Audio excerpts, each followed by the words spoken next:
Some houses hold more than just memories. They hold echoes of tragedy, whispers of the unspeakable. 112 Ocean Avenue, Amityville, New York. A name that sends shivers down the spine, not just for the horrific events that occurred within its walls, but for the terror that followed. What truly happened in that idyllic suburban home? Was it a hoax, a shared delusion, or did a family truly live through 28 days of unimaginable horror? Tonight, we delve into the reported true story. Our story begins not with the Lutz family, but with a tragedy that stained the very foundations of the house. On November 13th, 1974, 6 members of the DeFeo family were brutally murdered in their beds. Ronald DeFeo Jr., the eldest son, was eventually convicted of the crimes, claiming voices told him to do it.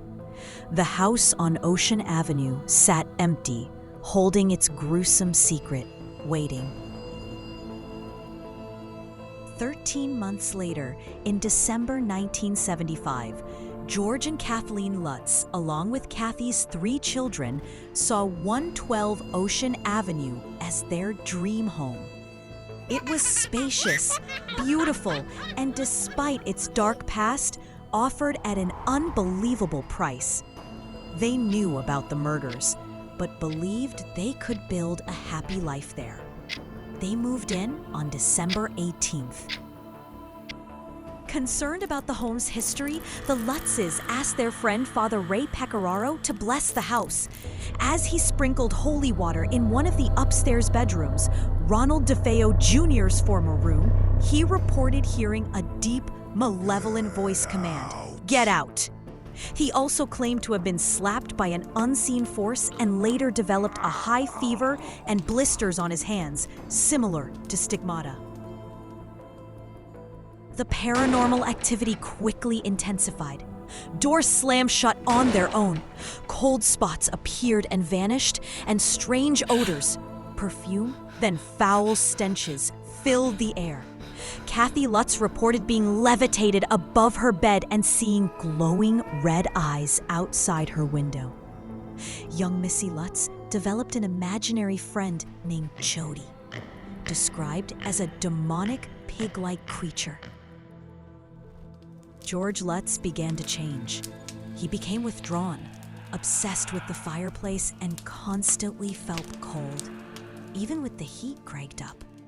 His hygiene deteriorated, and he would wake up at 3:15 a.m. every morning, the reported time of the DeFeo murders. He started to resemble Ronald DeFeo Jr., a terrifying parallel that did not go unnoticed by Kathy. The entities were no longer content with mere scares. Green slime reportedly oozed from the walls and keyholes. Unexplained welts and bruises appeared on Kathy's body. George witnessed an apparition of a demonic, hooded figure. The children were also tormented, with Danny and Christopher levitating in their beds, terrified. In the basement, George discovered a small, hidden room, painted entirely red, that wasn't on the house's blueprints. The family dog refused to go near it. Later, paranormal investigators Ed and Lorraine Warren claimed this red room was a gateway, or well, to hell. The family also reported finding a cloven hoofprint in the snow outside, leading away from the house. The 28th day, January 14, 1976, was the climax. The family reported a cacophony of terrifying sounds, violent shaking of the house, and physical assaults. George claimed to see Kathy's face momentarily transform into that of an old hag. Furniture moved, walls seemed to bleed, and an overwhelming sense of evil filled every corner. They knew they had to escape, or they wouldn't survive the night. Leaving everything behind, clothes, furniture, even food in the fridge, the Lutz family fled in terror in the middle of the night. They never returned. They claimed the horrors were too real, too powerful. Their 28 days in Amityville became a media sensation, spawning books, movies, and endless debate.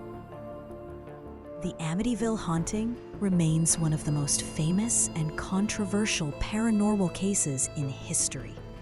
Skeptics point to inconsistencies, alleged financial motives, and claims by Ronald DeFeo Jr.'s lawyer that he and the Lutzes created this horror story over many bottles of wine. Yet, the Lutzes maintained their story until their deaths.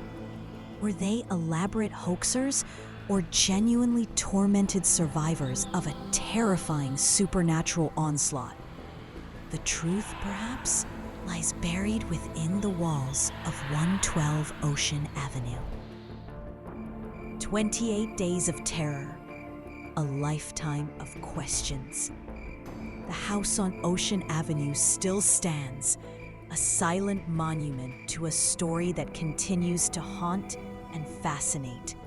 Whether you believe the Lutzes or dismiss their claims, the Amityville Horror has undeniably carved its place in the annals of paranormal lore.